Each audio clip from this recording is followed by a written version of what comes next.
So I think we can start now, and I will start by first saying good morning, good afternoon, wherever you are in according to the time of the day, and very pleased to be the moderator of this panel launch of the WHO guidelines on the prevention of female genital mutilation and clinical management of complication. So to start first, I would like to introduce myself. I'm Dr. Karima Golbzouri, and I am the Regional Advisor for Sexual Reproductive Health and Research. I'm based in WHO Regional Office in Cairo, Egypt, and I'm in charge of 22 countries, member states in the region. I deal with all the sexual reproductive maternal health continuum of care, and then FGM is one of the area also that I'm leading in 5 countries in EMRO. So to introduce yourself, I invite you to use the chat so that you can introduce yourself and then your area of work. So feel free, please, to use the chat for that. We would like to inform you that we will be having the interpretation. So you can choose English or French according to the speaking language that you have. And the panel will be starting with the introduction of Dr. Pascal Alloté, who will give a short presentation regarding the subject. So Pascal Alloté, she is the director of the Department of Sexual Reproductive Health and Research at WHO Geneva, and the UN Special Program of Human Reproductive Program, which is a co-sponsored program on research on sexual and reproductive health housed at WHO. We'll be very happy to share with you the recording, and I'll invite Christina to play the recording for us, and I will mute my mic. Thank you so much. Over to you, Christina. Good morning. Thank you for joining us to mark the launch of the World Health Organization's new guideline on the prevention of female genital mutilation and the clinical management of its complications. We are here today because the lives, the health, and the dignity of millions of girls demand our attention and our action.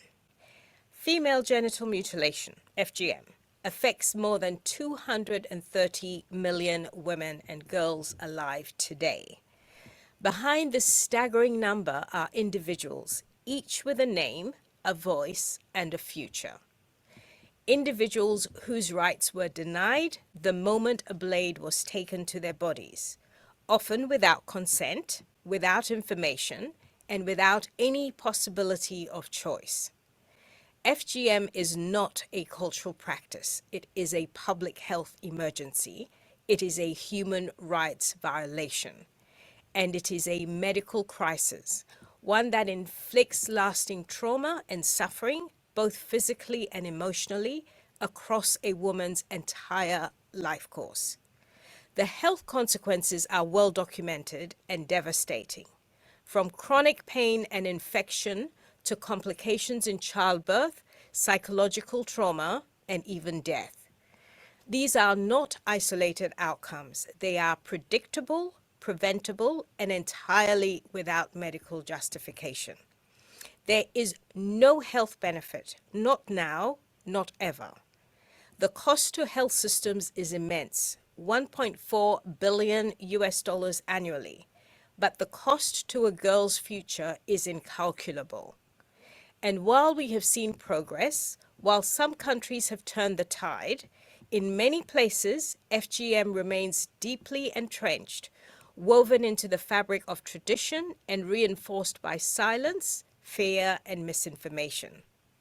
This is why this new WHO guideline is so vital, because we cannot fight a practice this entrenched with fragmented responses.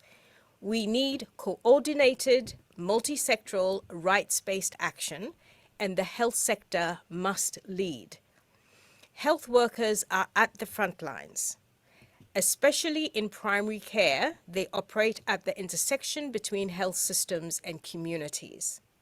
They are not only caregivers, they are trusted messengers, educators, and often the first and sometimes the only source of support for women and girls who have been cut or are at risk. This guideline speaks directly to their role. It offers clear, evidence-based recommendations on how to prevent the medicalization of FGM, how to manage complications with compassion and clinical excellence, and how to train and equip health workers to recognize, respond, and advocate. But the health system cannot do it alone. We have to forge strong linkages with educators, legal systems, religious and traditional leaders, and most importantly, community-based organizations, especially those led by women and survivors themselves. Their leadership is indispensable, and we must listen, we must partner, but we must also lead because culture is not static and neither is harm.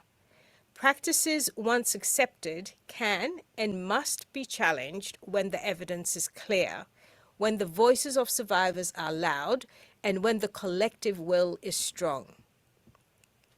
WHO is proud to launch this guideline today, not just as a technical resource, but as a moral imperative.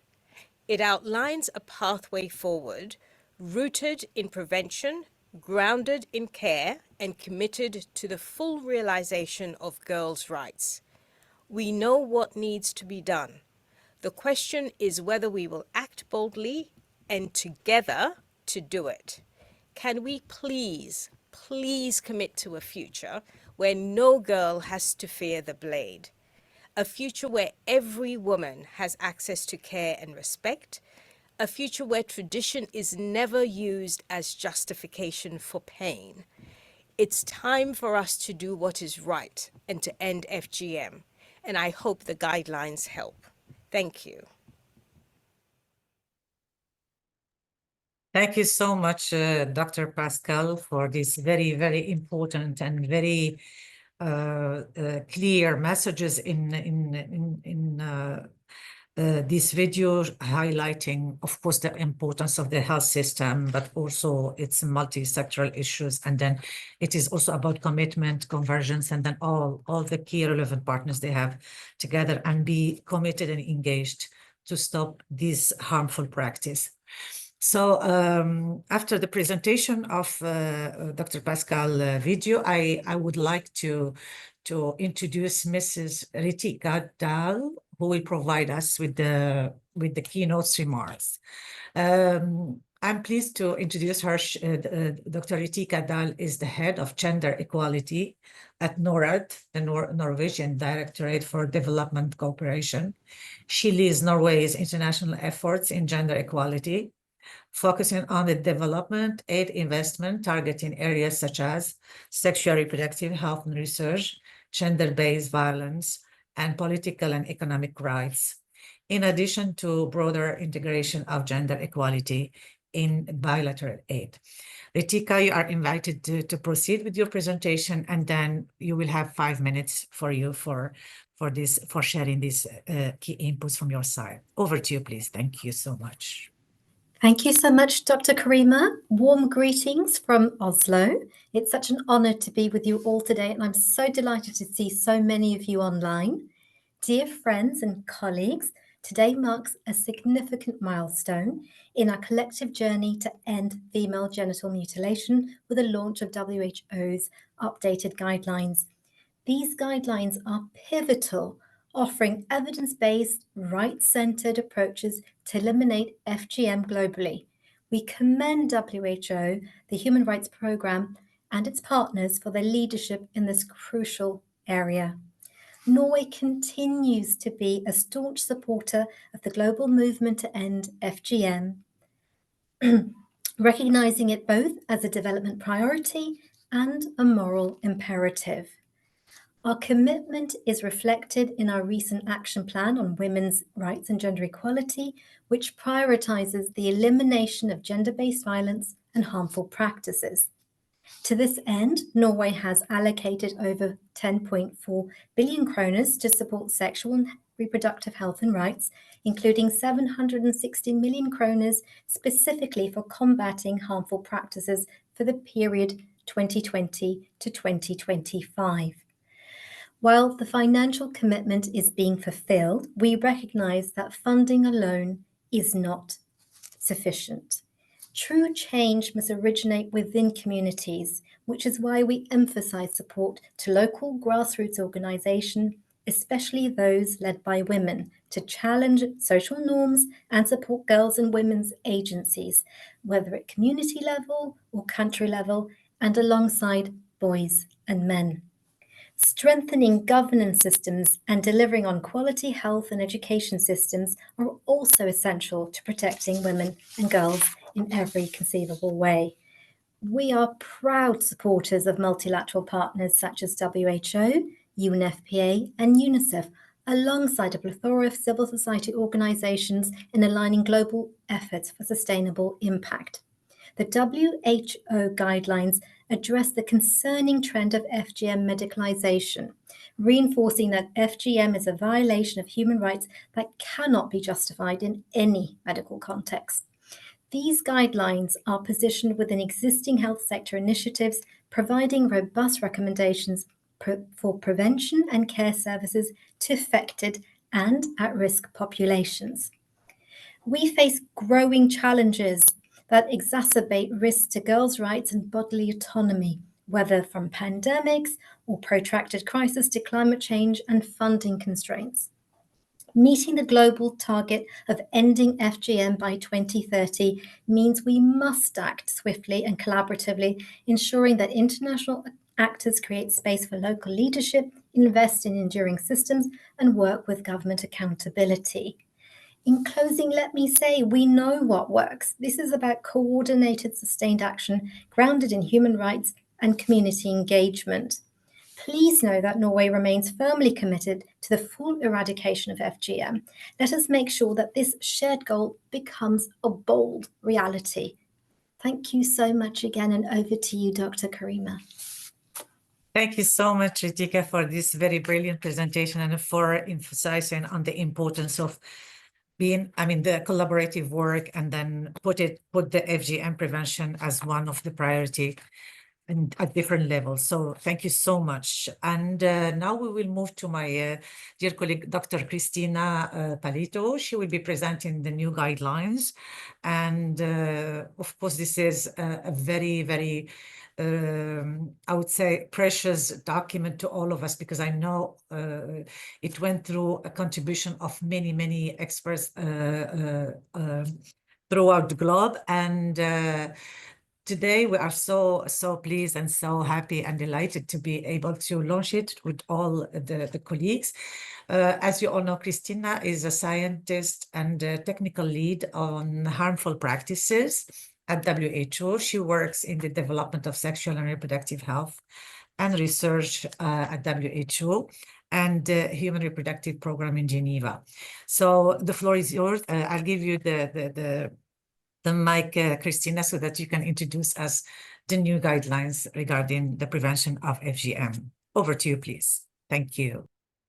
Thank you so much, Karima, and thank you to everybody for joining us today for the launch of the new WHO guideline on the prevention of female genital mutilation and management of complications. So in 2016, the first WHO guideline was launched, representing an important milestone in establishing FGM as a public health issue.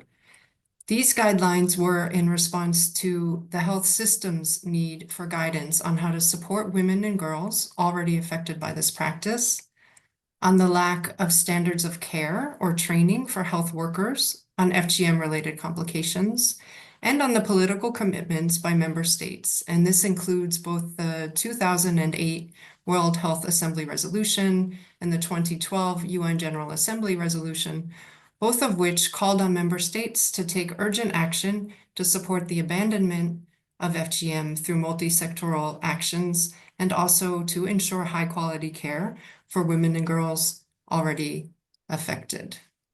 The first guideline included recommendations on de-infibulation, on mental health, on sexual health, and also on how the health sector can provide information and education about FGM in the context of healthcare provision.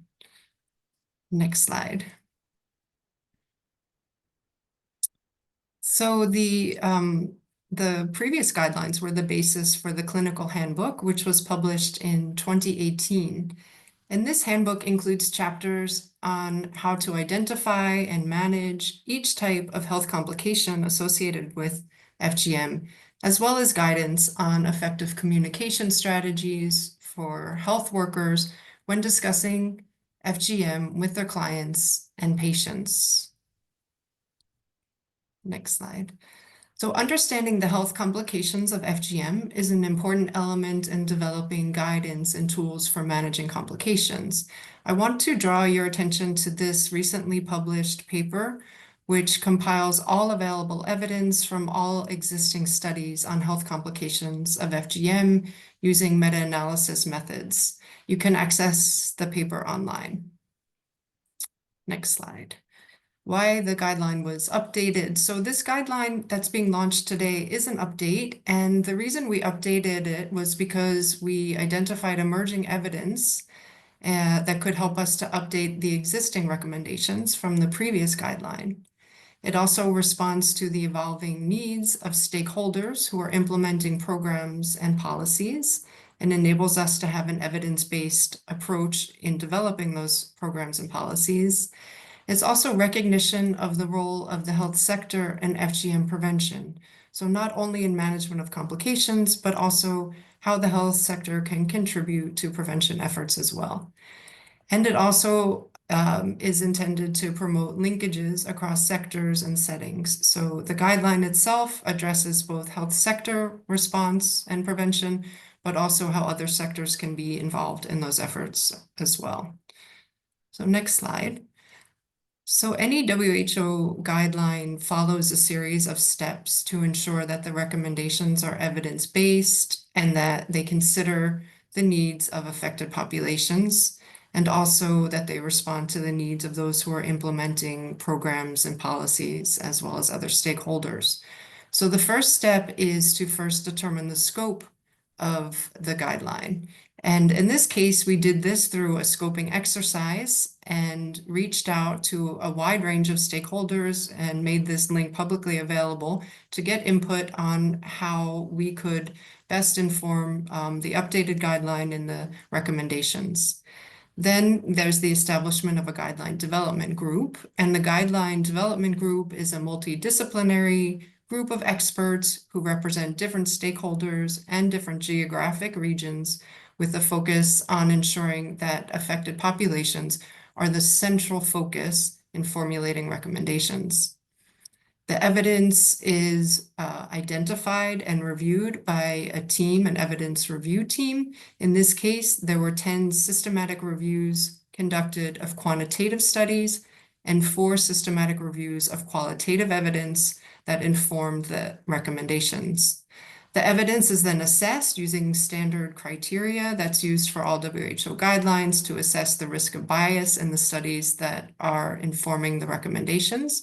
And then the GDG, the Guideline Development Group, considers the wording of the recommendations, not only considering the evidence and the certainty of the evidence, but also on a number of other decision-making factors. And these include the risks and harms that may result from implementing a particular recommendation, on the values and preferences of affected populations, on the resource use implications of implementing a particular recommendation, on the feasibility, on the equity and human rights considerations, the acceptability of a particular recommendation, and also what the research gaps are. So what evidence are we lacking to be able to make a different or stronger type of recommendation? Next slide, please.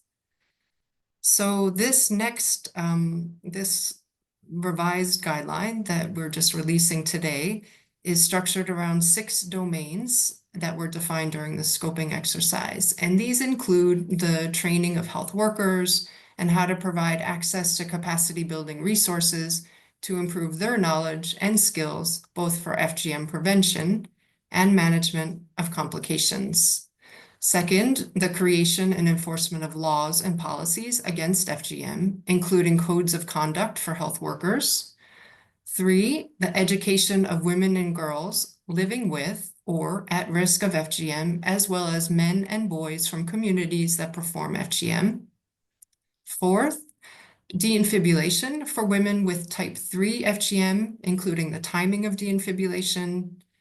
5th, the mental health interventions for women with FGM and having symptoms of depression, anxiety, or post-traumatic stress disorder.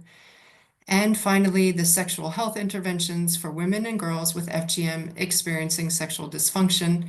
And these include recommendations on sexual health counseling and clitoral reconstruction.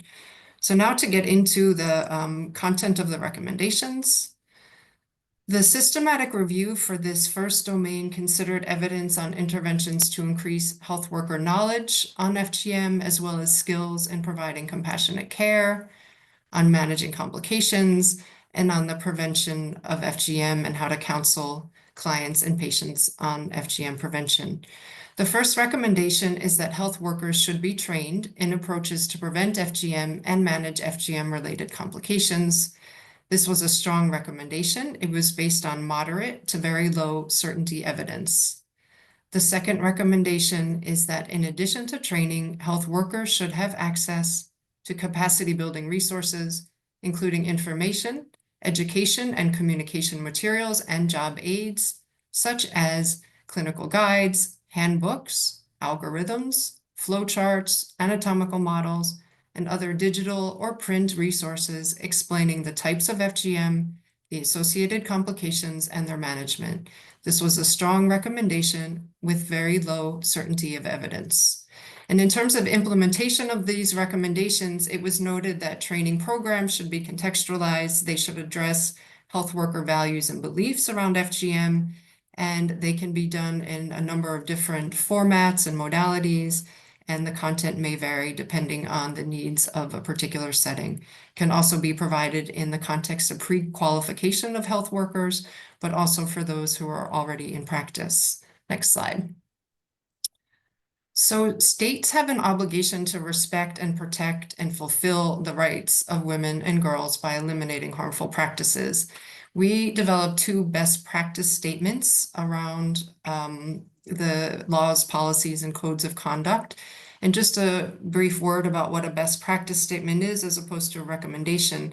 The guideline development group issues a best practice statement based on sound practical judgment of the expert GDG members, in addition to being supported by human rights standards, principles of equity, public health, or medical practice, and assuming that they carry little to no risk of harm to health, regardless of the availability and the quality of evidence that is available to support these best practice statements.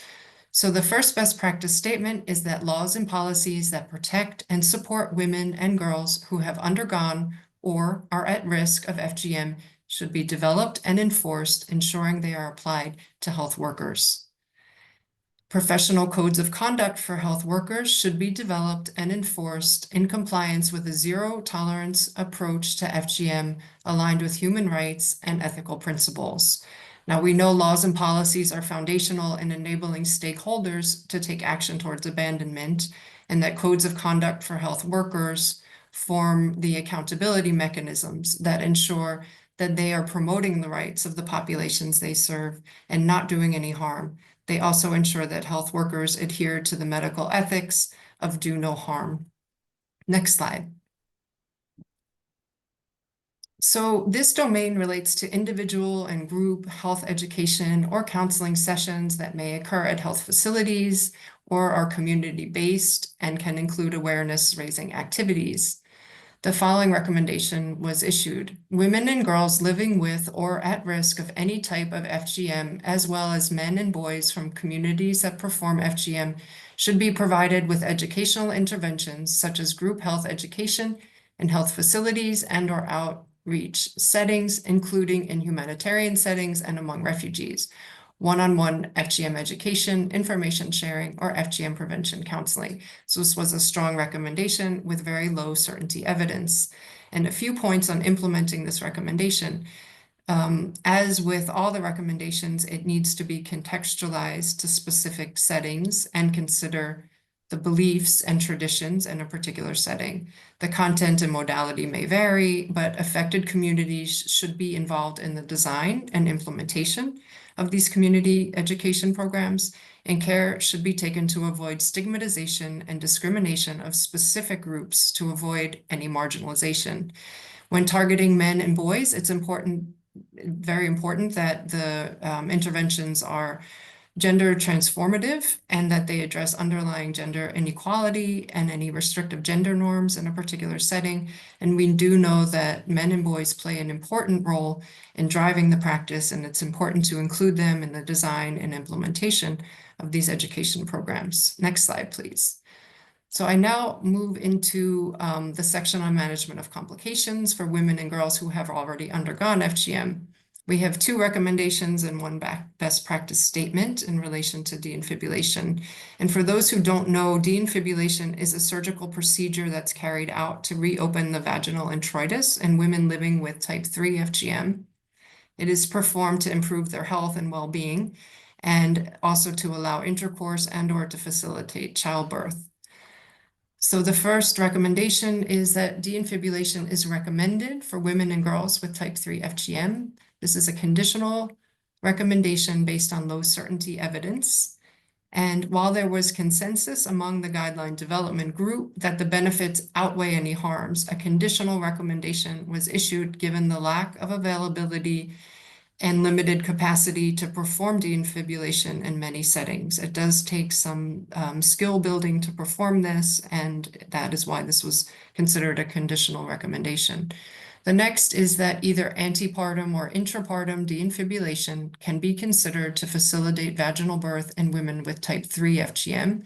This was also a conditional recommendation based on very low certainty evidence, and contextual and health system factors, as well as the preferences of women, will largely determine the decision-making about timing. We know that a lot of women don't receive antenatal care until late in the pregnancy. There are often low rates of facility births, and there's a lack of access to skilled health workers, creating feasibility issues with trying to implement a recommendation around a particular timing. And finally, there is a best practice statement that women with type 3 FGM should be offered counseling before undergoing defibrillation, and partners and other family members can be included at the request of the woman, particularly in settings where reinfibulation is commonly requested. So counseling and consent prior to any medical procedure is good clinical practice and a key component of person-centered care. And discussions of benefits and risks not only ensure that there's informed decision-making, but it also might reduce requests for reinfibulation, which is when women request to be reinfibulated after being deinfibulated to give birth. Next slide. So women and girls living with FGM are more likely to have a mental health disorder such as anxiety, depression, or post-traumatic stress disorder compared with women and girls who have not undergone FGM.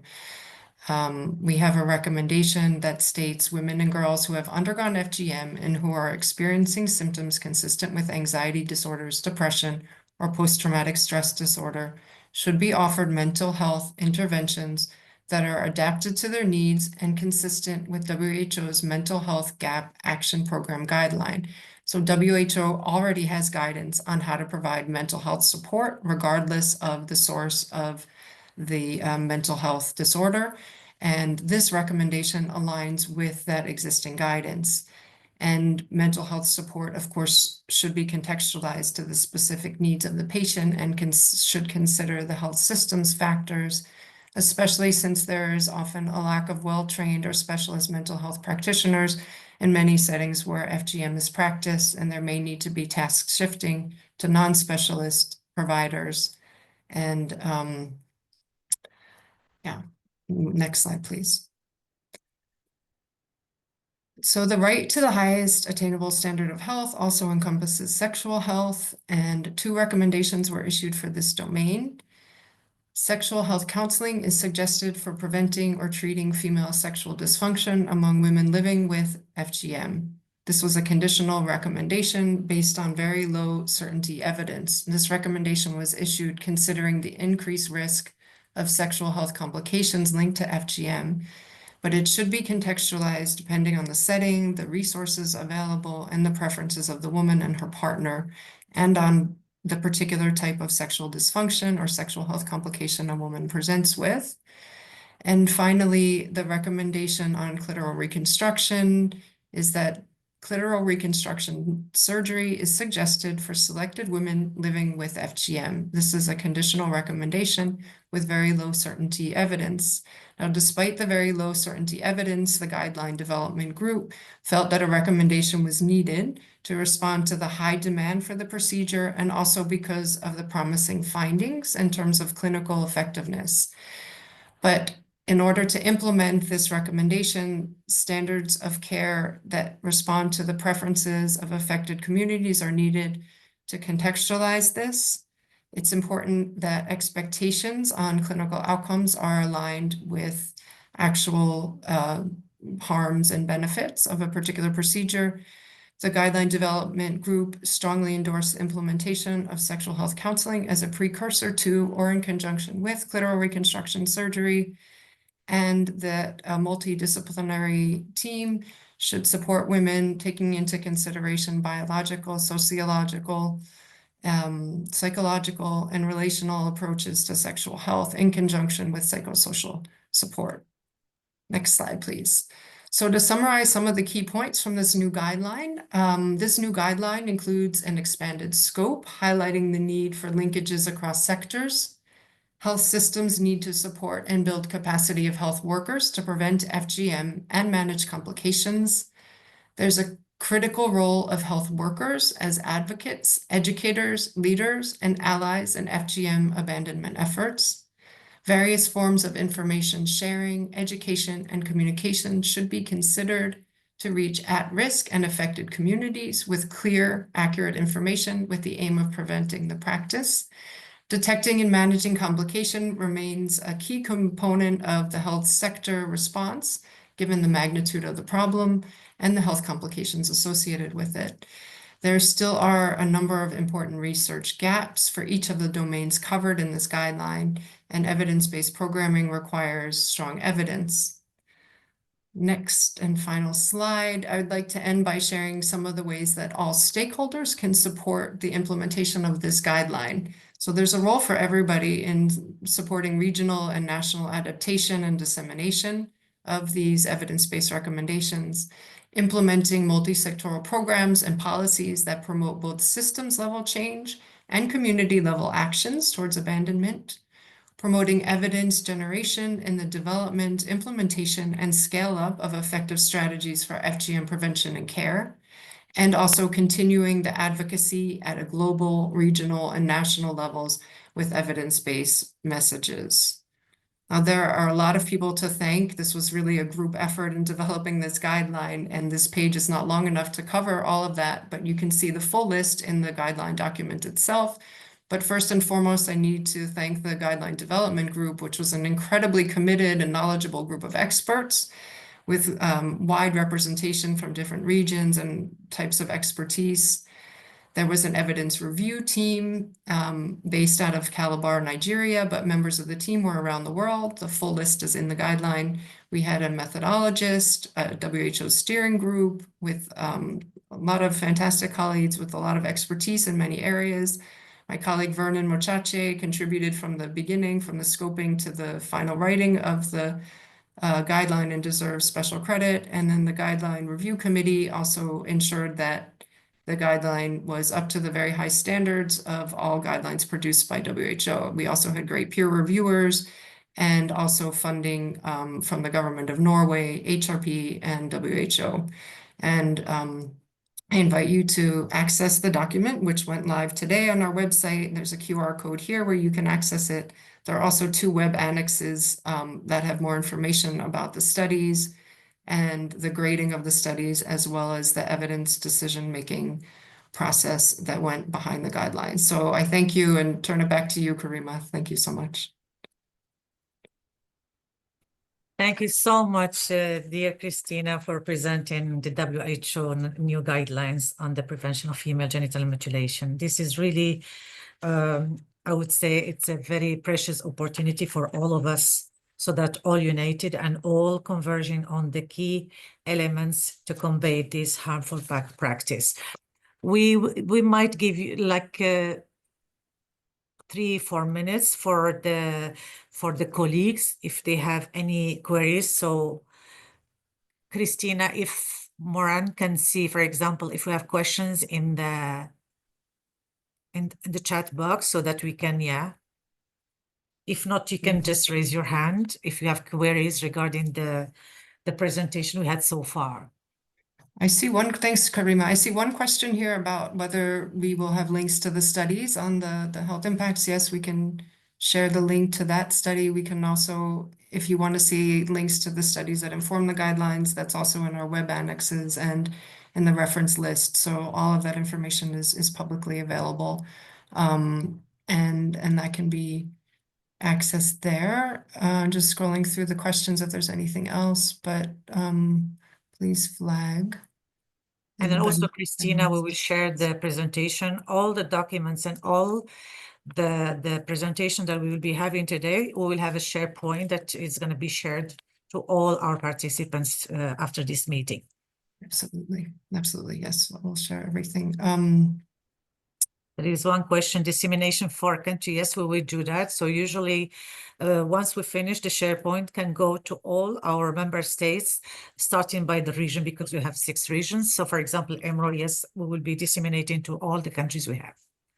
Yes, please, Christina, do you see any other questions? Just scrolling through, if I miss something, I'll look in more detail, but if I miss something, I'm also happy to respond in the Yes, chats and in the Q&A directly. But if there's anything, yeah, I'm sure there are questions. It's just a lot to scroll through. There's some in the chat and some in the Q&A. Translation for other language, I think it's planned, right, Christina? It's planned, yes. It takes a little time, but it is planned, yes. Yes, it is planned. Mm-hmm.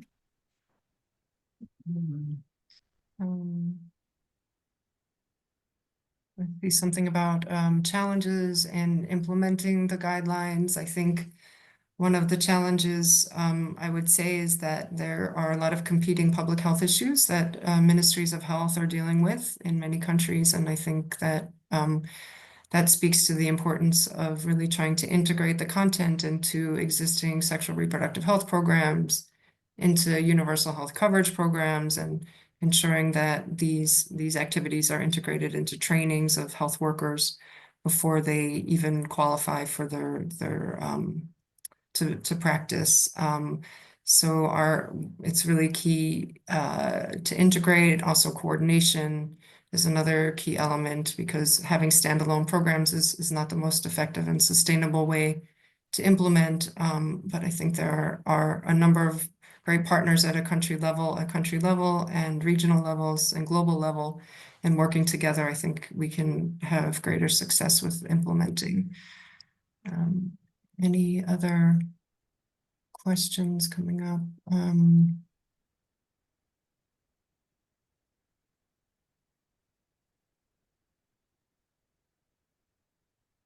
It is highlighted also the role of advocacy. Yeah, very much, yes. That's why we set policies and regulations, and that's the ground and the platform when we want to have a very successful program, and then adaptation and adoption of the guidelines to prevent the harmful practice, which is FGM. I think we can maybe move on with your permission, Christina. Absolutely. Yes, I can answer questions in the chat directly. Yes. Thank you. And I'm delighted to open now our panel discussion with our expert group of panelists. So we have 5 dear experts that they joined this panel discussion regarding the WHO updated guidelines, and then they will be responding to some key questions regarding FGM prevention and how to manage the complication. So I'll just mention first the panelist name. I have Honorable Ermin Campbell, and then I have on the list my dear friend, Professor and colleague, Professor Gamal Surur. It's a pleasure to meet you. Wisal Ahmed, Global Coordinator, UNFPA, UNICEF, and for Professor Gamal, Director of International Islamic Center for Population Studies and Research at Al-Azhar University, and then former President of the International Federation of Obstetricians and Gynecologists. Wisal, as I said, Global Coordinator, UNFPA, UNICEF Joint Program on the Elimination of FGM. We have with us dear Marianne Ngena, Interim Director and FGM European Network, and then Catherine Mingani, GBV Coordinator and Migori County in Kenya. So I'll start by inviting my dear friend and colleague, Professor Gamal Surur, to start his first intervention. And just briefly, as I said, Professor Gamal Surur is a professor of obstetric gynecology, and he's director of the International Islamic Center for Population Studies and Research, Al-Azhar University, and former dean of Faculty of Medicine, Al-Azhar University. And he is the past president of the International Federation of Gynecology and Obstetric, FIGO, and he is the immediate past president of the African Federation of Fertility Societies, EFFS. He's our expert and dear expert in EMRO in the region, and he's involved in many actually activities regarding sexual reproductive maternal health.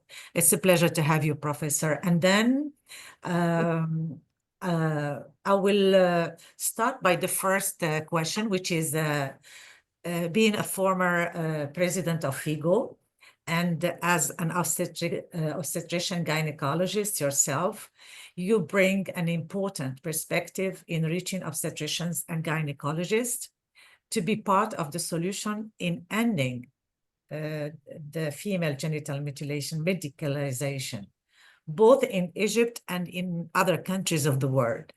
Can you discuss some of the successful ways you have done, so to share with colleagues and learn from it?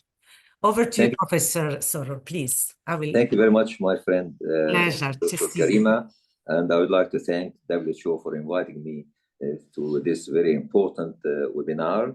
And I would say good morning, good evening, good afternoon to everybody, wherever you are. It is my great pleasure to address the questions posed to me by Dr. Karima. Yes, at the time, I was president of the International Federation of Gynecology and Obstetrics from the period 2009 to 2012. And before that, I was the president-elect, and after that, I was the past president. So I have been there for 9 years. And during these 9 years, really, we did lots of efforts, collaborative efforts with WHO, with UNICEF, and with UNFPA to combat this harmful practice. And this through our member societies. As all of us know, that FIGO has a large number of member societies, over now 150 member societies in different parts of the world, both developed and the developing world. And we conducted several seminars and workshops in these countries during the various meetings, whether they are country meeting or they are regional meeting. And during this meeting, we were very aware of the recent medicalization of the female genital mutilation. And we understood that it is important to make the obstetrician gynecologist abstain from performing this practice, because it had been advocated that we reduce harm. So we had to show very clearly that all the studies, documented studies, had shown that there is no benefit whatsoever from performing female genital mutilation. On the contrary, it is a harmful practice. It deprives the lady from an important part of her body, which has function, and deprive her from its function. It has implication, as was said by Christina, on health issues, and sometimes even it amounts to mortalities, in addition to infection, infertility, problem during the marital life, and also during the childbirth. And having said so, and talking to member societies and members of these societies, we had to show to them that performing female genital mutilation, even by a healthcare provider, is a violation of human rights. And it is a deprivation of a young girl from life sometimes. And that it violates the principle of autonomy, because you do not get consent to perform this procedure most of the time. And also it involves torture and causing pain and discrimination against the female child. And it is an important job for the obstetrician gynecologist to be an advocate for the prevention of female genital mutilation. Having said so, also we had to educate the obstetrician gynecologists and train them on the care of girls and women who had been subjected to female genital mutilation. And we should look at these girls as victims of the procedure, and consequently we should provide to them every help possible, particularly the issue of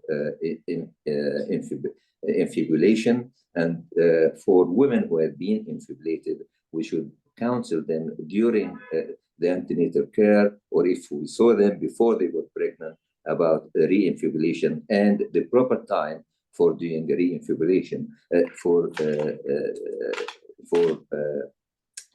cutting the infibulation, and avoid this because it's a very harmful practice. And it is important for the health of the woman as well as for the health of the child to be born. Certainly, the collaborative efforts are important. Training the healthcare provider is important. And thanks for WHO for the development of this document, which outline the care of women who had been subjected to female genital mutilation. Thank you. Over to you. Thank you so much, Professor Gamal. I have one more question to address. Is being as a director of the International Islamic Center for Population Studies and Research at Al-Azhar University, you work closely with the religious leaders in Egypt and elsewhere in other countries. Given the high rate of medicalization in Egypt and a large percentage attributed to doctors, can you discuss how you have been able to convince the doctors and other health workers in Egypt to convince them that it is not a religious practice and this should be banished? Yes. Over to you, Professor, please. Yes, thank you very much for this question, Dr. Karima. Yes, because when we looked deeply in these issues, we found that the false religious belief that it is direction or religion, or it has a religious basis, is the root behind performing it, not only by non-healthcare provider, but also by healthcare providers. We came across several healthcare providers who believe that it is a sunnah, it is something ordered by religion. But we had to clearly highlight to them that it has no religious basis whatsoever. There's no verses in the Holy Quran which indicates female genital mutilation. On the contrary, there are several verses which forbids inflicting harm on girls, particularly young and those who are unable to take a decision. We have to show them that none of the Prophet's daughter was circumcised, that female genital mutilation does not exist in Saudi Arabia, and that by performing female genital mutilation, they are violating the code of the medical ethics. Now, because many of the religious leaders, they have the false belief that it is religion, then we have to highlight to them that, come on, here there is a practice. Yes, it was used in the past, but now science and documented studies and reliable sources had shown that it has no benefit whatsoever and it is harmful. Would you agree to inflict harm on young girls? And then this actually changed the whole picture. And the religious leaders whom we trained really became very strong advocate against female genital mutilation. And because, as you know, I work at Al-Azhar University, we have students from more than 105 countries from all over the world. So we directed our advocacy workshops for the students from Al-Azhar, because these, when they graduate, they will become the imams and the preachers in their different countries. And also, we approached the imams, male and female religious leaders, the preachers, and enlightened them on these issues and highlighting it to them. But also went one step further. We went to the schools of Al-Azhar before they joined the university, so that sexual reproductive health is being introduced in them and they are aware of it. And based on this, actually, we could reach to the change of the religious address. And we encourage the religious leader to include these harmful practices, whether female genital mutilation or child marriage, etc., in their religious address, on Friday address, as a form of harmful practice, which we should abstain from doing it. And with this, actually, you have to produce as well documents to support the religious leader in their practice. That's why we issued document in Arabic, English, and French, so that they can use it as a reference book for them. Furthermore, we realized that we cannot train all the religious leaders, so we did a step down program, so that we train the trainers, and then these trainers, they would conduct a training program for their peers. And this actually worked very nicely. We assessed it, and it was very effective.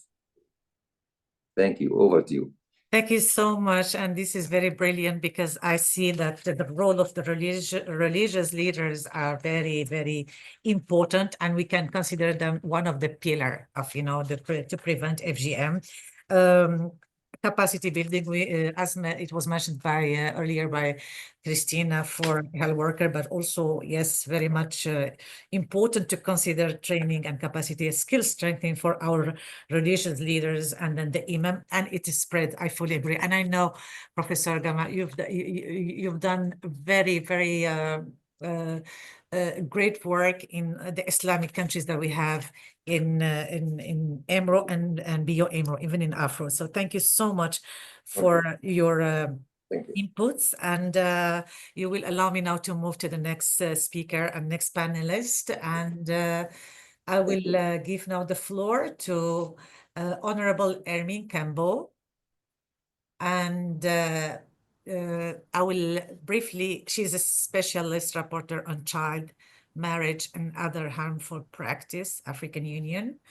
And she's the special, she's also the county rapporteur for Burkina Faso, Cote d'Ivoire, Ethiopia, and Gambia, Ghana, and Niger.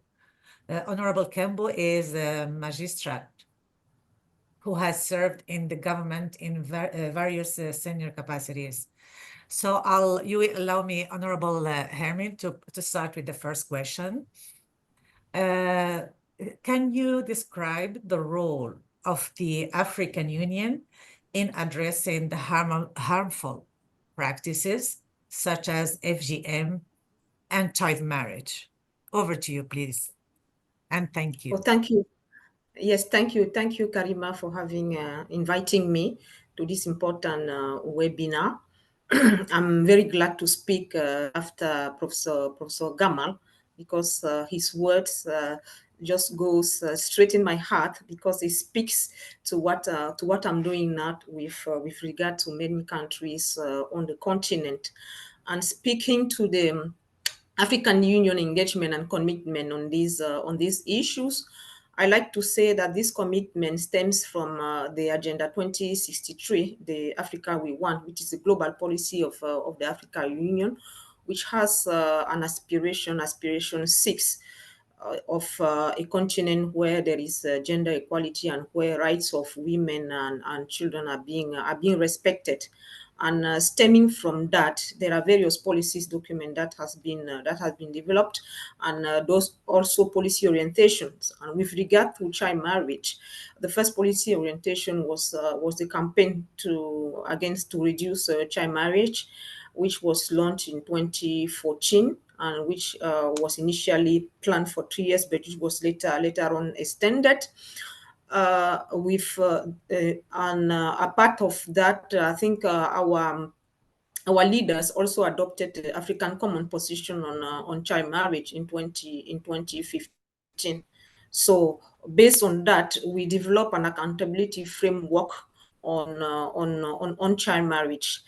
And also with regard to the FGM, in 2019, an initiative was launched, which is dubbed the Salima Initiative on fighting against FGM. And within the context of that initiative, I think in this last summit that has just ended in February 2025, the Assembly of Heads of States of the African Union has adopted an accountability framework on the issue of female genital mutilation. What those accountability framework state is to put together organs and institutions of the African Union to fight against the issues that are at hand. And on that, it is included the treaty bodies like the African Committee on the Rights and Welfare of the Child, and also the African Commissions on Human and People's Rights. And I think those two organs has been very vital in this fight, because in 2017 we issued the general comment on child marriage in Africa, and in 2023 November we also issued a general comment on female genital mutilation. So we are key on standard setting. We are also key in advising states, but also key in examining the commitment of states with regard to our various instruments, the Maputo Protocol, the African Charter on the Rights and Welfare of the Child, but also the African Charter on the Rights and Welfare of the Child. But what those evaluations that we are making on the continent, we are seeing a growing trend in the prohibition of the practice, and around 25 states now on the continent have provision in their normative framework that prohibits the practice. But this trend, even though this trend could be encouraging, we see that in the framing of the prohibition, it is not all encompassing, because at times the offense is crafted in a way that also include the victims. And we have such case like in Kenya, where in the prosecution we had some victims who are being prosecuted. So the first issue is the issue of the law. The second issue is the issue of the implementation of the law. Either there is low rate of implementation, or either there is inadequate implementation of the law.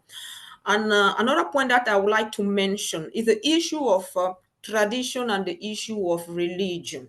And on that's what I was saying, that I was very glad by the intervention of Professor, because in many countries in the continent, they tend to believe that the female genital mutilation is a religious practice. And on that, and even medical practitioners are at the forefront of this ideology. Because, for example, in Kenya, the case that was brought to the High Court of Kenya was brought up by a medical practitioners on the ground of bodily autonomy. And the High Court clearly stated that harmful practices could not be illegal, could not be legal. So I will call on the professor to make their findings, to disseminate widely their findings. And I also must say that when we were trying to advocate in the Gambia against the revision of the law prohibiting the female genital mutilation, a group of parliamentarians paid a visit to Al Azhar University, and on that was extremely important for the position they later adopted in the parliament, upholding the prohibition. So this is the first point, and the second point is on the culture, the issue of culture. That is, these are the two grounds on which, on the continent, we see mostly countries, the backing is the backing of culture and the backing of religious. It is so entrenched in our religious and in our reading of religion and in our culture that we at times feel obligated to perform the practice. So this is what I would like to say at this point. And also the role of the health sector is key. The whole of the health sector is first to make it clear that medicalization does not lessen the harm of the practice, and that should be a principle which should be widely disseminated among health practitioners, because some health practitioners tend to think that if you medicalize the practice, it reduces the harm. So I think a core principle in this fight would be that. The second core principle in this would be to put the victim at the heart of the fight. Because when we were in the Gambia discussing with women from every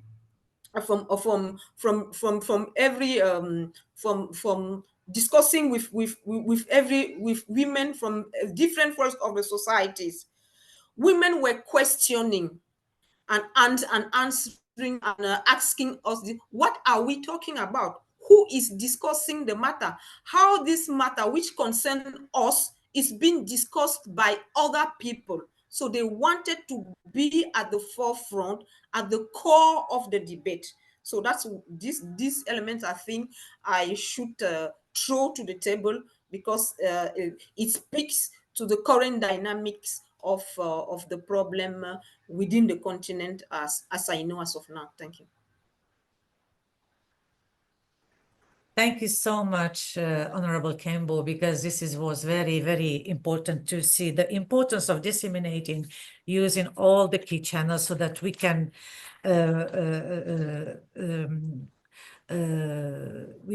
stress on the importance of preventing this harmful practice, and then also bring all the relevant partners around the same table so that they can act synergistically, but also towards to stop this really unhealthy practice that is having many victims. And I was reading also the chat while you were presenting. I think some of the colleagues, they mentioned now it starts even less than 5 years at early, very, very for the newborn. And then, so I think, yes, we have to work more and to advocate more. And I think you started also, Honorable Kim was mentioning the multisectoral. So I'll go for the second question that I want you to add. What do you think about the linkages between health sector and other sectors in your practice? How multisectoral approach can be useful to prevent FGM and also to respond to the complication that can occur? Over to you, please. Thank you. Yes, thank you. I think the health sector is key, because eventually most of us fall in the hand of health practitioners in one point or other of our life. So the health sector is one key stakeholders in terms of prevention. And in terms of prevention, it is giving the clear understanding of what is at stake concerning the harmfulness of the female genital mutilation. And that's what I was saying, that it should be clear that medicalization is not an option. That's just the first point, because based on that, you can develop many education strategies to medical practitioner first, but with a view to the communities. This in terms of education. Health practitioners are also key in terms of evidence gathering. I'm not talking of the linkage between the health sector and the prosecution, because at times, in terms of prosecution, the judge will the judge speaks with the evidence, and if there is no evidence, there is no case. So, training health practitioners have seen in this guideline on how to identify that a woman has undergone female genital mutilation, because at times when you said that female genital mutilation has even moved more earlier. The practice is done even on babies nowadays as a consequence of the criminalization. The criminalization has turned the practice, one, to go underground, secondly, to go cross boundaries between countries who are prohibiting and countries who are not prohibiting. But also an effect of criminalization is that is now being performed on babies. So it is now the role of the health sector to bring evidence on the performance of the female genital mutilation, to help the legal practitioner to take action wherever and whenever is needed. So I see basically two links: the links in terms of the prevention with the education sector, but also with the community level. I also see a link with the legal sector in terms of beefing up the prosecution by securing the evidence. These are what I'm seeing now. And in this last point, I would like to say that we are envisaging, because after the attempt to repeal the law failed in the Gambia, now the applicant has moved to the Supreme Court with a case. There's now a case between the Supreme Court of the Gambia, whereby the applicant are claiming that the prohibition of female genital mutilation is unconstitutional. So there's a case that, in this case, we are following up, and in this debate, I think the health sector needs to come in and to give element to the judges for them to decide. That's what I had to say. Thank you. Thank you so much, dearest and honorable Kembo. I think, yeah, this is, you made it very clear that the importance of prevention, and then have the educational sector that also can be a good partner. But also I like the word that we need proofs, and we need like evidence, and highlighting the role of the health sector, so that they provide the data, like what is happening in the practice, so to be able to have evidence and then see what the right response to be done. So I highly appreciate your intervention and then your inputs. And with your permission, I'll move to my next panelist, Wisal Ahmed. And Dr. Wisal Ahmed is a Sudanese medical doctor and a public health expert with over 2 decades, mashallah, of experience in programmatic interventions and research in resource-limited settings. She is currently FGM advisor at UNFPA headquarters and the global coordinator for the UNFPA UNICEF joint program on the elimination of female genital mutilation and the multi-sectoral program in 18 focus countries. I know Wissal, she's been involved for, like she mentioned, many years in this work, and it's my pleasure to meet you today, Wissal, and to hear from you regarding all updates when it comes to FGM prevention and also managing the complication. I know UNFPA works across many sectors to support countries to strengthen their national response to FGM elimination. So this is also important. It's not only prevent, but we want it to be eliminated, knowing that we have that target for the SDGs 2030.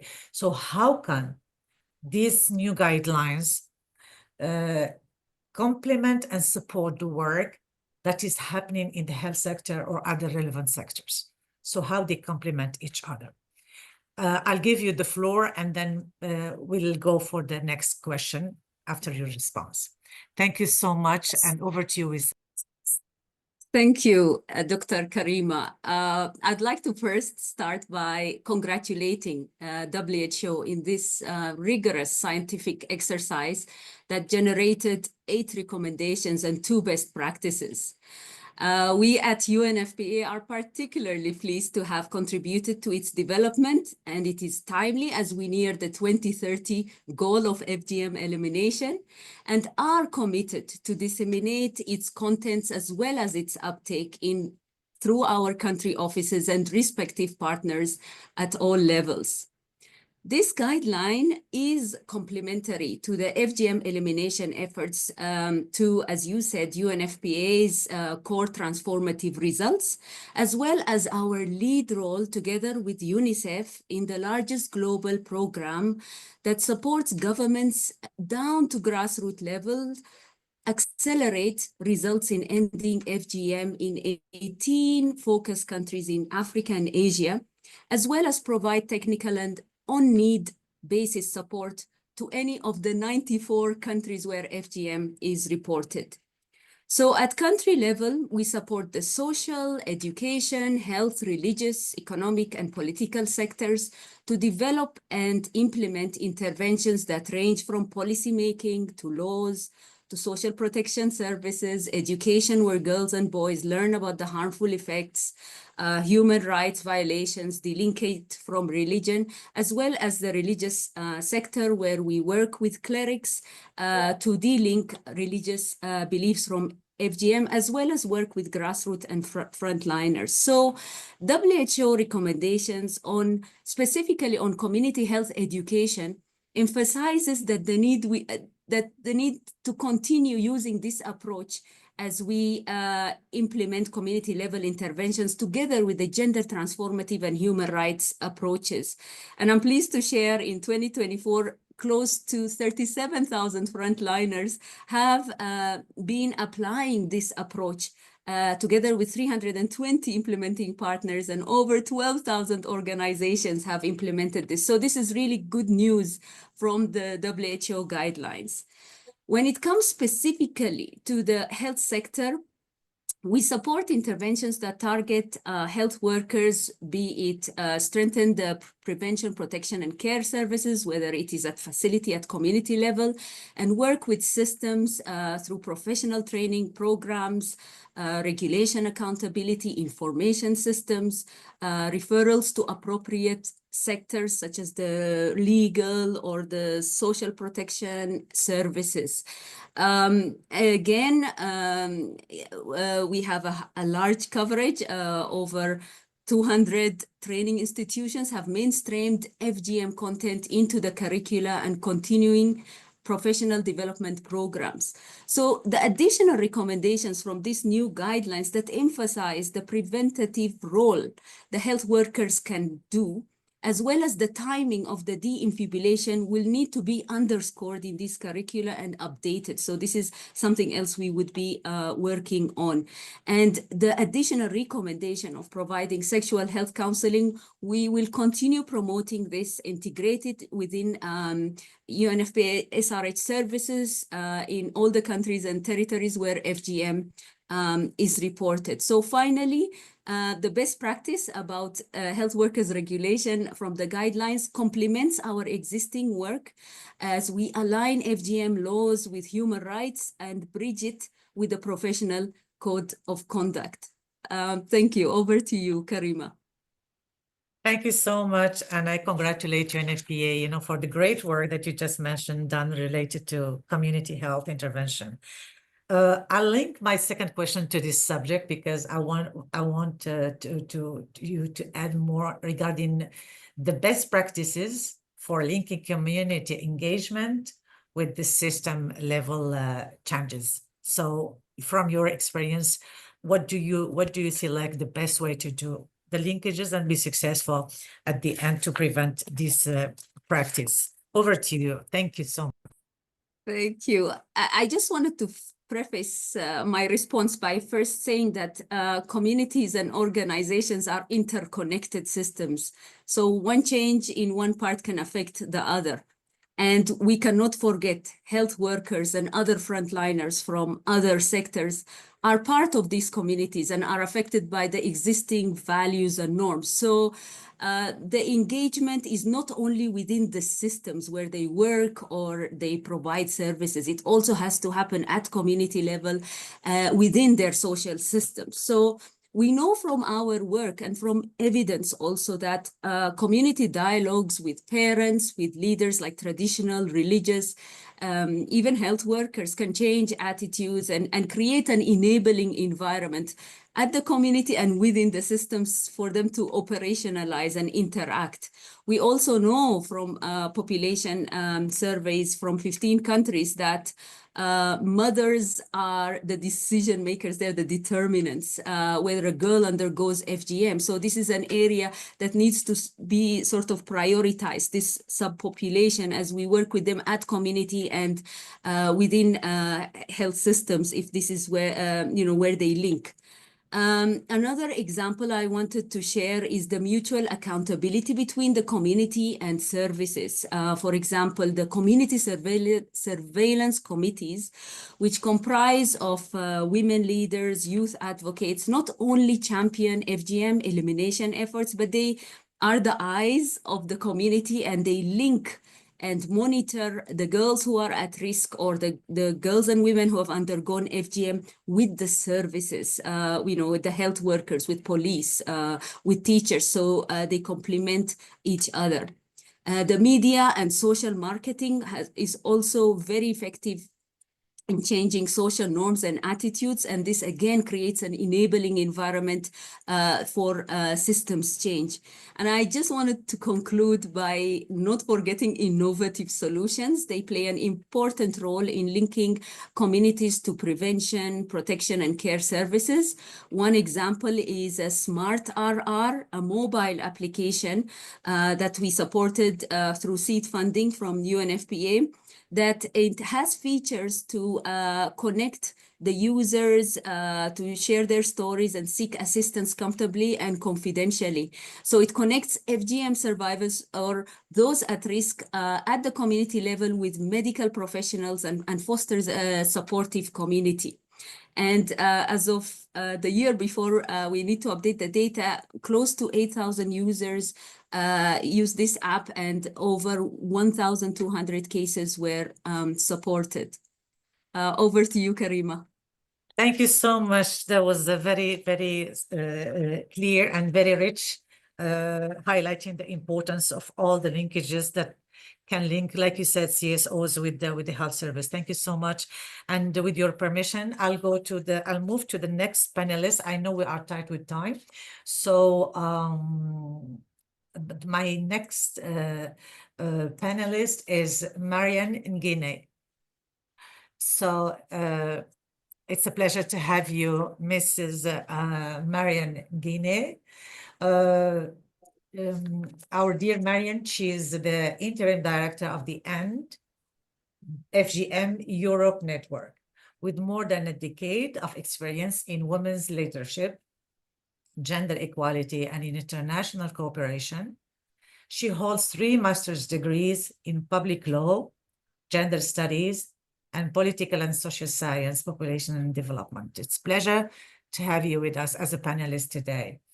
So I'll start with my first question is, at the end of FGM European Network, you support the civil society organization, and this was just mentioned earlier by Wissal, and throughout Europe, who are working with women and girls affected by or at risk of FGM.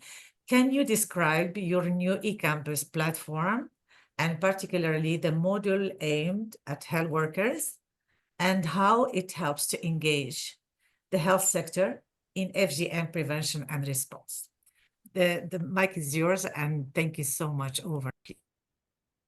Thank you, Karima. Good afternoon to everyone, or good morning. So indeed, at the Anti-Genital Mutilation European Network, which brings together 39 members organizations in 16 countries across Europe, our first mission is obviously to ensure that female genital mutilation affected individuals and communities can receive adequate support, informations and services based on their needs and demand.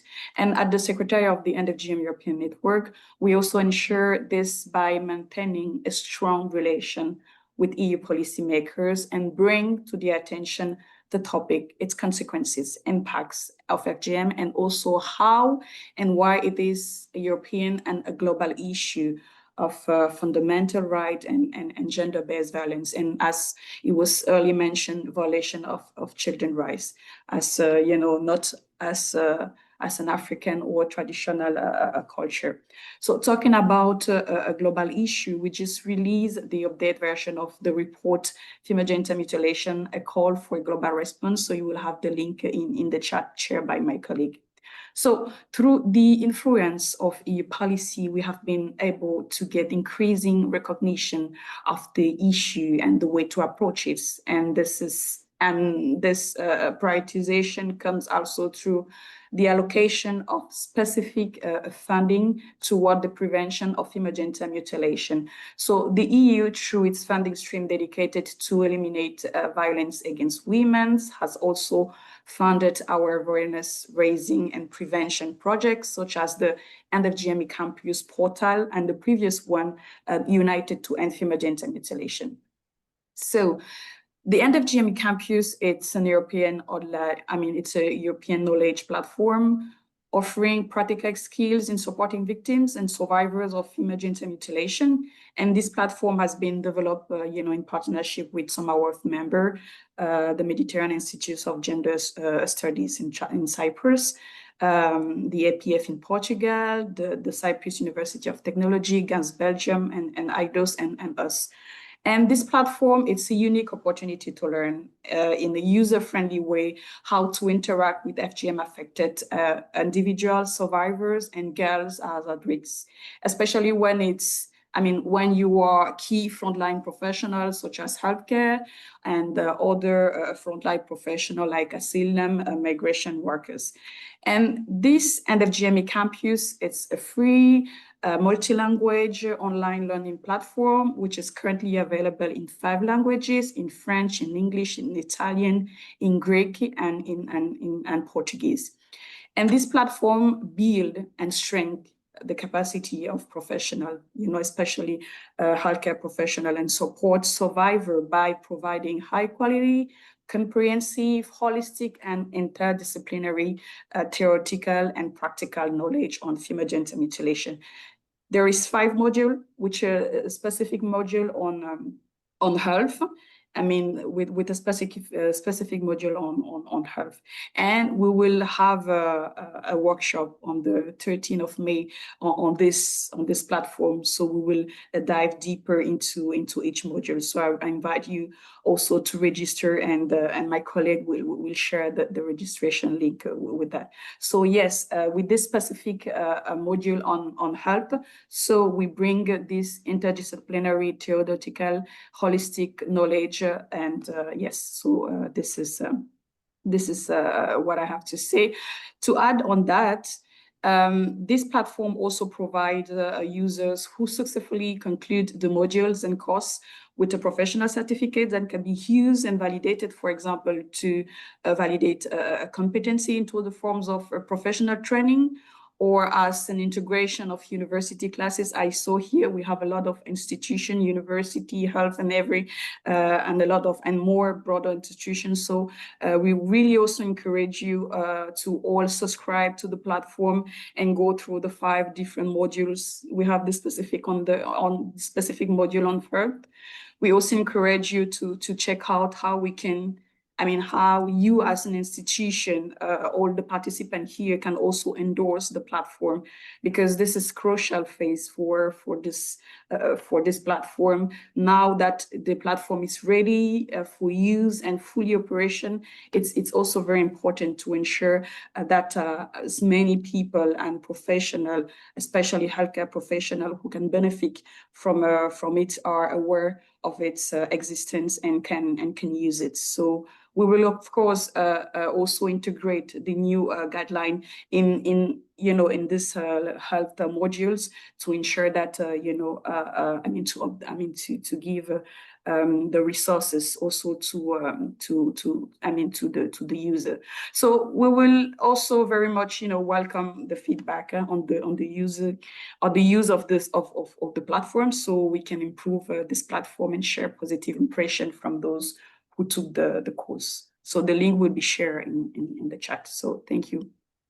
Thank you so much, Marianne, and we congratulate you for launching the platform. I know it's going to be very, very useful and important.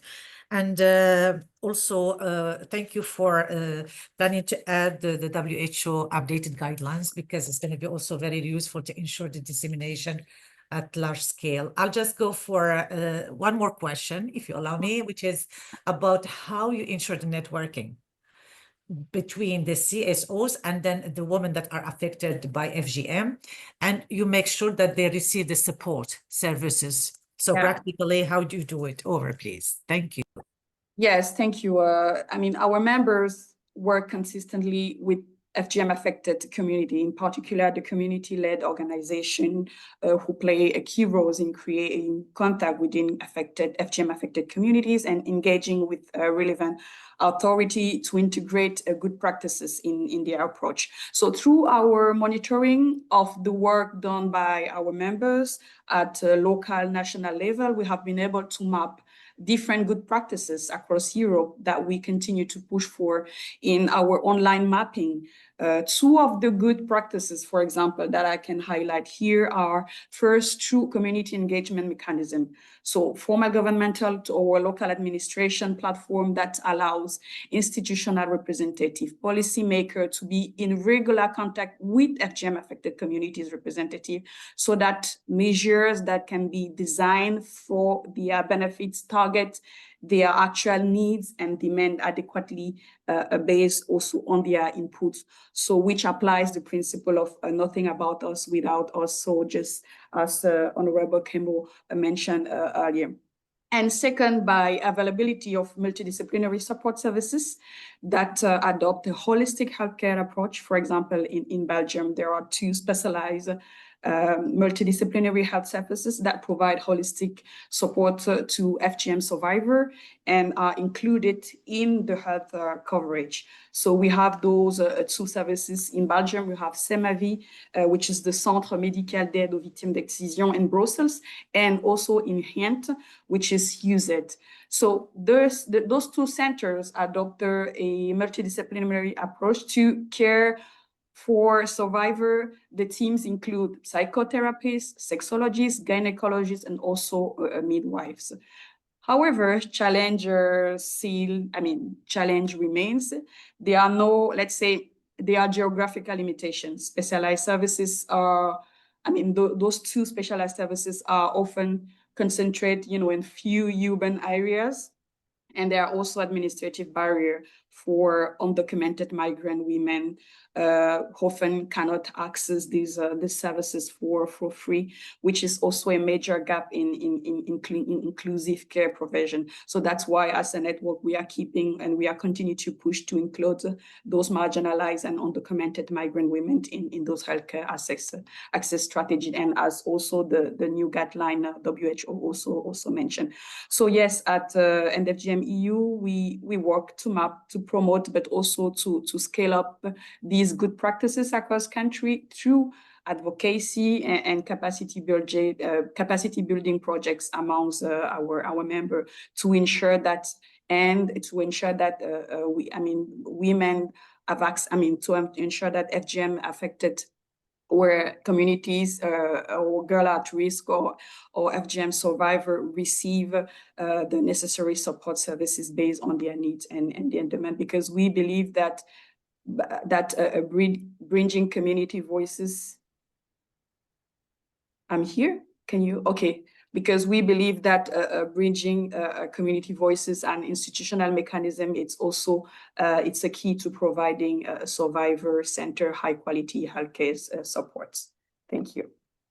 Thank you so much. And then this is very important to highlight the mapping, the importance of having your mapping, and then all the different CSOs, and then also insisting on the role of policymakers to emphasize on the importance to combat this harmful practice.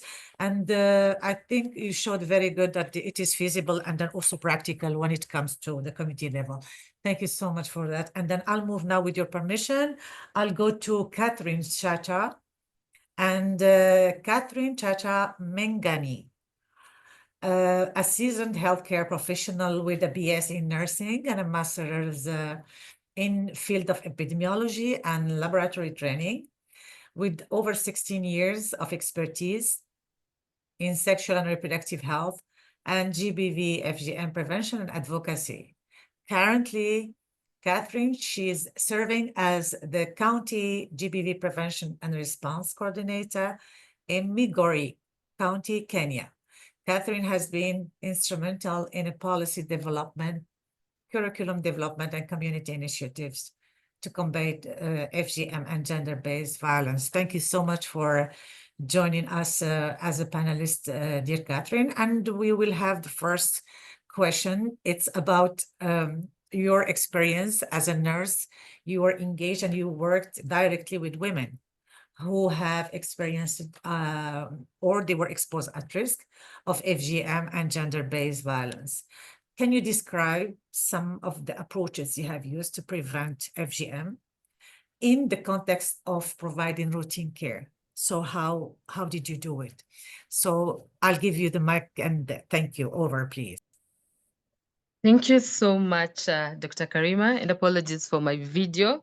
I should say good morning, good afternoon, good evening, everyone, and I appreciate for this great milestone that WHO has done today. As a healthcare worker, and precisely a nurse, I have worked for more than 10 years at the rural facility. That's the primary healthcare level. And one thing that I've learned is, one, as a healthcare worker, and two, as a survivor of FGM, which was medicalized, seeing this created impact to seeing how can I help women in the community at the lowest level prevent themselves from undergoing FGM, or their children from undergoing the CAT. One thing is appreciating having conversation with healthcare workers. Most of the time we assume and forget that healthcare workers are people from these communities.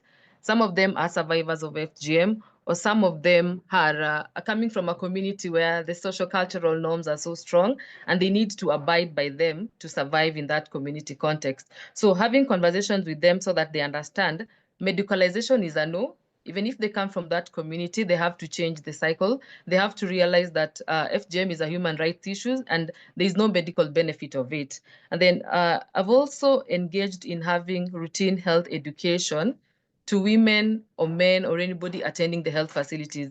When I was working in the health center at that lowest level, anybody coming in and you start the conversation of FGM, at times you have to understand that sometimes it's not a conversation that it's palatable for everybody. Not everybody would want to speak openly about FGM, but the rule of how do you start this conversation and make it understand at that level, why are the community practicing FGM? That's where person-centered communication comes in. And I thank WHO, I see Christina and Winsal here. They've been very instrumental to bring out in matters of using the person-centered communication model that I used, and it really worked. One, understanding why an individual is practicing FGM, just not generalizing everybody and thinking because Catherine is practicing FGM because their grandmother was cut, same as Peter is doing the same to their child or something like that. So there's need to look at what this community, people coming to the health facility, why are they practicing the cut? And especially women at the antenatal clinic, women who are coming from maternal and child healthcare clinic, why are they practicing the cut? And can we stop the cut? Can we plant a seed of hope? Can we start the conversation on making them understand that practicing FGM is not beneficial to even the babies that they'll be carrying, because in the future, they might plan with the change of cutting girls at a very tender age, that can happen. Then I've also been doing a lot of engagement with the community. I've always believed in community-owned solutions because FGM is practiced in a community and the community have the reasons why they're practicing it. So engaging with the community, the good thing is, I'll give an example. One day someone asked me, why do you talk so much about FGM and you don't understand what it entails? That was the breaking point of me coming up to speak up, of being a survivor, and why I want to use my story in that community and make sure they understand, as a healthcare worker and as a survivor, these are the reasons why you should stop the cut and why you should think about going away from the harmful cultural practices that making the women and girls feel like they're not part of the community. Because it's very demeaning when you see young girls or women exposed to community members and they're cut, the psychosocial context of it is not seen by anyone. And then lastly, I work on community linkages. How do we bring in the community health promoters? Kenya is a country that has really embraced primary healthcare network. So there's need to look at how do we link the persons at risk who are identified in the health facility to the community to continue with this conversation, and the same vice versa. I think those are very critical areas in matters of bringing in the primary healthcare context and also bringing in the healthcare perception of how do we prevent FGM in the different communities. Thank you.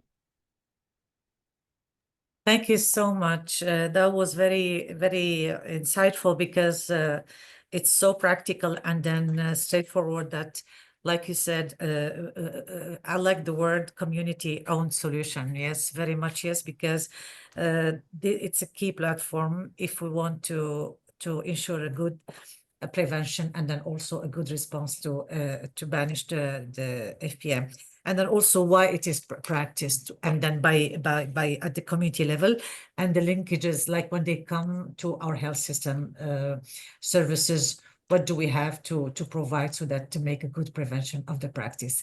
It makes me go to the second question. You already, I think, mentioned responded to it.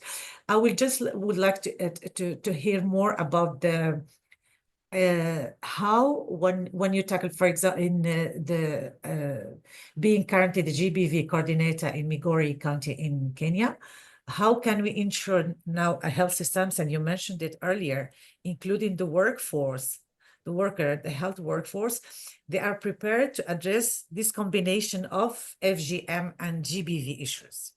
Because again, it is harmful, but also we do face GBV issues a lot in our community. So how can the health system ensure that approaches are in place to prevent and to address these two issues, FGM and GBV? The mic is yours, and thank you. Over, please. Thank you so much. One of the key things that I'll echo that I know this webinar of today is bringing up, capacity building of healthcare providers. Because if we don't capacity build healthcare providers and assume they know, we're not able to give quality of care to both the survivors and the ones who have not undergone the cut in matters of prevention. And in capacity building, I'll still echo person-centered communication, because with this context, it will bring the individual, the person becomes at the center of the conversation. we need to look at an individual belief, starting from the healthcare workers themselves. So a very clear value clarification is very important, especially for the providers, nurses, midwives, doctors, clinical officers who come from the communities who are undergoing the cut, who have undergone the cut themselves, but have not gotten over the trauma in it, and they're okay. They look at it as it's a norm in my community. So we need to have a clear value clarification for them as we're doing capacity building, and they cannot pour from an empty cup. So we need to refill their cups to be able to allow them to pour out. And then we need to have clear integration of services. That's like mainstreaming gender-based violence and FGM across all service delivery points. Health facilities, I think the community, around 99% of communities will always attend a health facility in one way in your life, either to visit a patient, or even your patients themselves or your clients in any way. So it's good to see how do we bring up integrating of these services such that when anyone drops into the outpatient clinic, maternity, anybody goes to the maternal child health clinic, the conversation of gender-based violence and FGM is very clear on matters on how do we prevent it. And if this is also a component of how do we get the telltale signs. There are people who are at risk of GBV or FGM that if we bring up the conversation early in the integrated system in all service delivery points, we're able to pick people at risk and bring up interventions early. Then they need to strengthen the referral system. It's clear that FGM happens in two different ways. It can either be done in a medicalized way, or it can be done at the community level with the circumcisers. So if we have a clear referral system, we're able to see if somebody comes to the health facility and it's a young girl and you notice that they're in danger of the cut, where do you refer them to? That's where the multisectorial collaboration comes in. We need to strengthen the multisectorial collaboration at that level and at all levels, even at the lowest level in the community, the villages, so that we see, in case there's a case, where do we refer and who do you call? Then one thing that I love most, data and surveillance system. We need to have a clear data and surveillance system, because if we have data, we'll be able to have to know, like I come from a community where last December the cut was done. And if I ask myself how many girls were cut, I might miss the number. But if we get a clear data and surveillance system, it will guide us to have strategic interventions that are targeted, because we're able to see if there are new trends coming up. Like my community is near the border of Tanzania, so we have cross-border cuttings. So if we have clear data of girls who went for the cut in the neighboring country, we'll have a clear surveillance system. Then lastly, the forgotten healthcare workers themselves. Who supports the healthcare workers when they take care of the survivors or when they take care of this conversation? I'll give two examples. One, Catherine is a survivor of FGM. I have gotten over. What of the survivors who are healthcare workers and they've not gotten over? Who takes care of them before they take care of others? The second person, this is a person who comes from a community where they have never seen a cat girl. They've never seen any FGM case. Now they come to a community where FGM is practiced. The first case, they go to maternity, they find a type 3 FGM, a woman who undergone type 3 FGM and has come for delivery. First thing, it's shock on them. So the post-traumatic stress disorder among healthcare providers is very high. I have seen them break, I have seen them cry, but now when we put interventions, we are more concentrated on having the community members, the survivors, which is very critical. Now we should shift this narrative and see, how do we take care of the carers? How do we listen to the healthcare workers? How do we take care of their mental health issues? And then lastly, generally, we need to strengthen survivors networks at all levels, which can be survivors network among providers who have undergone the cut and they need to speak up and they need to use their stories, or survivors network among the community that we can do the interlinkage so that we've gotten girls who want to go for the cut themselves. They're very young and they'll tell you that if I don't go for the cut, I'd rather commit suicide or I'll rather run away from home. So these are the girls that if you have a strengthened survivors network, we can do referrals for people to talk to them and they understand the dangers of the cut and see how to change. And it's a good conversation. We can still come up, we can still do it, and it's possible. And my mantle is always one. If you save one girl from the cut, you've saved that girl from becoming among the data of the women and girls who've undergone the cut. Thank you. Thank you so much for a very rich insight and then clear messages and recommendations, highly appreciated. And I think maybe we can take 1 minute or two for our participants if we have any queries, because I see people, they are really, I thank you so much because I see and I can read the key messages, also some of the recommendations, and I see some queries like, for example, FGM and HIV.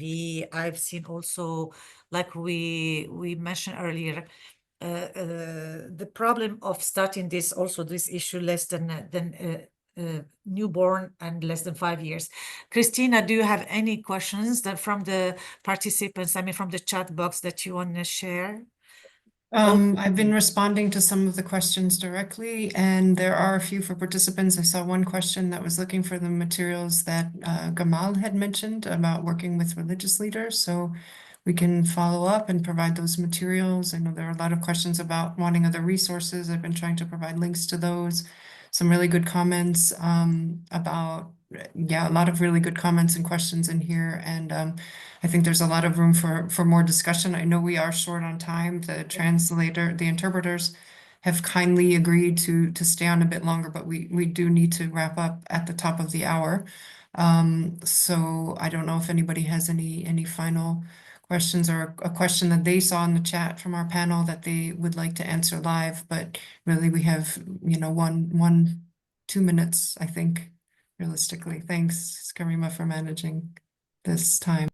Yes, I see, Professor. Yes, Gamal, Yeah, please. Christina, for Yes, my thank you. colleague who was asking about our publication, yes, if you send me your contact details, then I will send you all the details, and they are available as well on the website.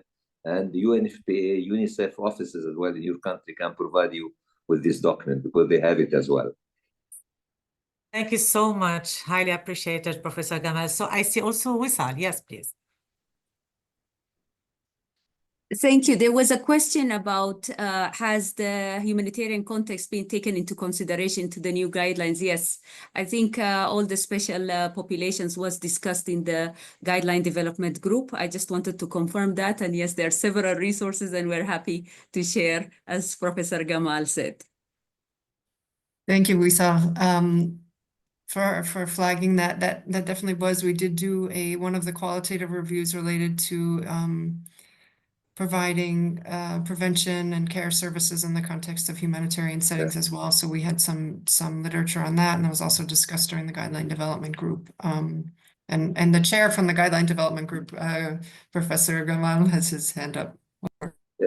Christina, may I also add that we have also a document combined with the Church of Alexandria. So we have a document on the position of religion on harmful practices, including, of course, female genital mutilation, issued by Al-Azhar and the Church of Alexandria. Is available as well in English and French as well with the UNICEF.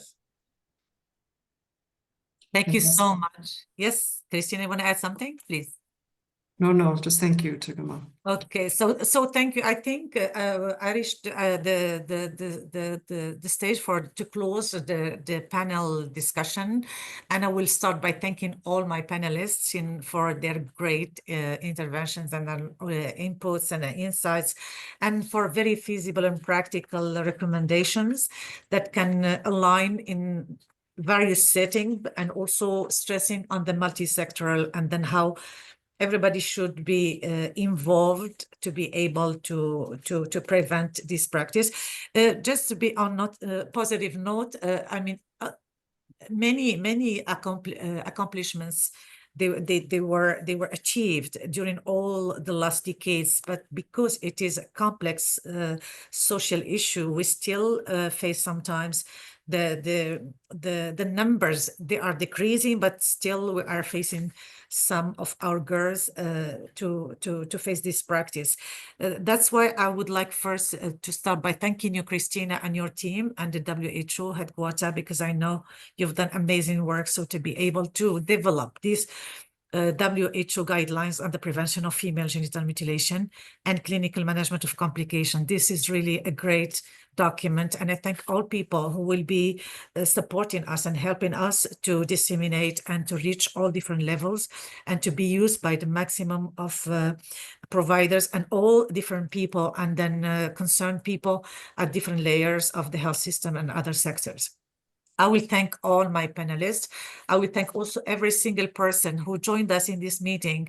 I know I cannot see all the faces, but I can feel all these people who are united today here around this very important topic. I also thank the interpreters and all the people and the experts who responded and then to this call and shared. I know, because we will go back to the chat and then respond to all your key points. And I will give the floor now to my dear colleague, Sulaiman Zan. I want to invite you so that to do the closing part. So Dr. Sulaiman Zan is a gynecologist obstetrician. He's a technical officer in sexual and reproductive health and rights at the WHO office in Benin. He has extensive public health experience in low-income countries, including as a district health doctor, university hospital doctor, and international consultant, and a leading research on reproductive health. The floor is yours, Dr. Sulaiman. Je vous donne la parole et je vous remercie très fort. À vous la parole, monsieur. Au revoir. Merci beaucoup. Merci, Karima. Merci à tous, mesdames et messieurs les panélistes, chers participants. Je vois qu'on a atteint les 278 participants. C'est vrai que ça a baissé un peu avec la fatigue. On a atteint 278 participants, donc félicitations.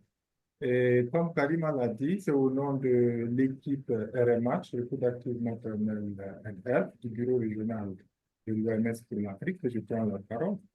Et permettez-moi de remercier ces éminents experts.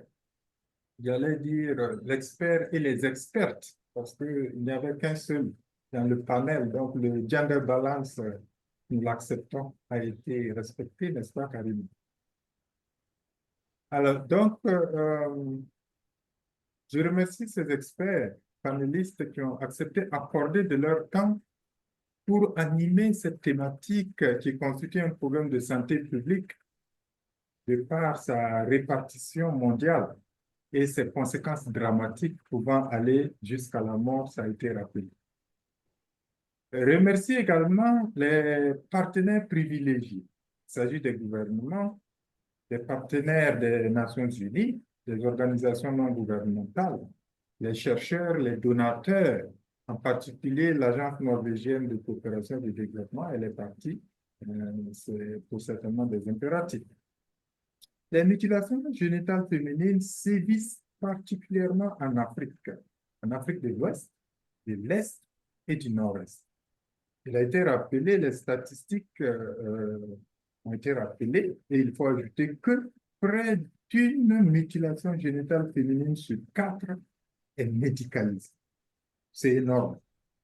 C'est énorme. Un quart est médicalisé.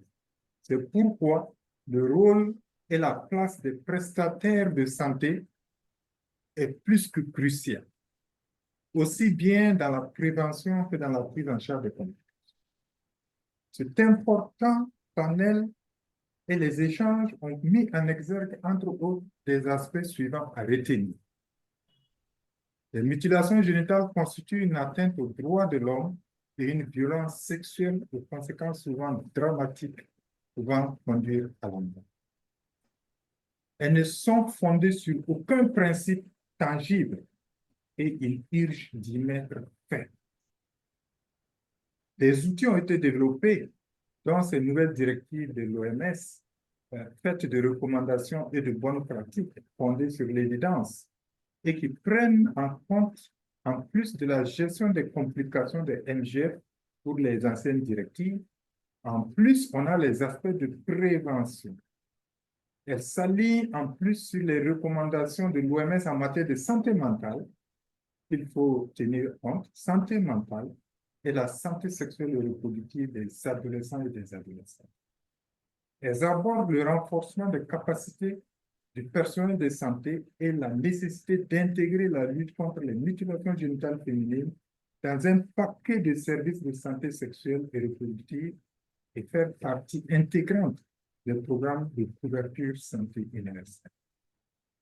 Nous sommes tous donc invités à différents niveaux du système de santé, que ce soit sur le système de l'éducation, le secteur social, les finances, la justice, etc., à quelque niveau que ce soit donc, à exploiter ces directives pour l'élaboration des politiques, des stratégies impliquant la communauté pour une prise en charge holistique des victimes et aboutir ainsi à l'objectif d'élimination de cette pratique. Merci à tous et donc bon retour et à très bientôt.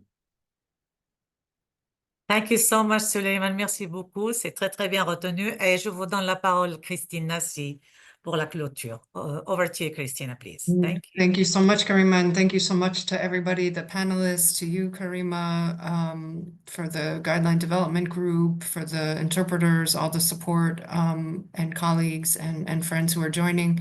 And yeah, we look forward to the next steps of trying to disseminate and implement these guidelines and continue to work together across different sectors to really have greater impact and bringing the health sector in more strongly, the country level, regional, and global level. So I just thank you all and look forward to this the next work that we do together. And wish you all a good afternoon and evening and rest of the week. Thank you.